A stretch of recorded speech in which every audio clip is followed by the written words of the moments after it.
Hey YouTube, okay, I promised you that if I got some more news about this mandated health insurance that I would get back with you, and I actually did. I had a couple of people email me. There was a woman that posted it on Facebook, and then I had someone actually text me this afternoon to alert me to the fact that, in fact, this has not been approved.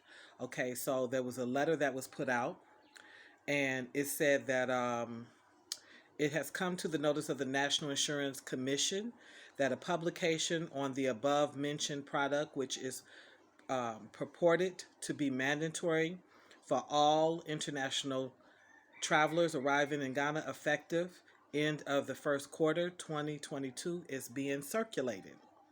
The NIC wishes to advise the general public that this said Akwaaba insurance has not been approved by the Commission, and as such, any publication to that effect should be disregarded. Thank you. And it was issued by the Public Relations Unit. So it turns out that it has not been approved, and they're telling us to disregard it. I want you to keep in mind that these topics don't drop from out of the sky. This is not manna dropping from the sky. There's a discussion being had. I don't know who preemptively put the information out, but this is something that we could in the near future foresee. So a friend sent me the link to Akwaaba Insurance, and I will not lie, I actually was impressed with a lot of what the insurance offers. Everything from dental to um, burial to money set aside for emergency, for surgery, for transporting your body if something should happen to you. It is a full scale insurance agency that has whole coverage. So again, I said yesterday, this may in some ways be a blessing in disguise. I did learn from some of the listeners that, in fact, there are at least 24 countries that have long standing histories with required traveling insurance.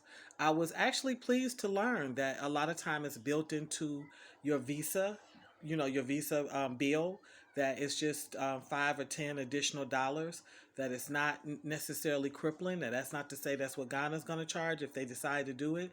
That's only to say that it's not something that we actually just have to be incredibly fearful of. It sounds like it's financially manageable. I've had a couple of incidents where I've gotten sick, 2 bouts of, in fact, of food poisoning. So I know that, and recently we had the fire. Now nothing huge came from that, but what if it had? So it has put a thought in my mind that I hadn't thought about. I shared it with you because as an international traveler, even though I'm staying here, we're kind of just getting beat up by, it seems like every month, every other month, there's a new fee that's being tacked on to the person trying to come into the country. And so I don't believe that people should be ambushed. If there's someone that knows something and they can help you at least find out on your own or process it or prepare, then they should be generous with that information. So as it stands now, we have no worries about Akwaaba insurance, but it's like I told you, where there's smoke, there's fire. This conversation started for a reason, okay? And so it's something that we need to consider that may be coming down the pipeline in the future. And with that, I'm having a lazy Wednesday. I'm going to sign off and get back to what I was doing.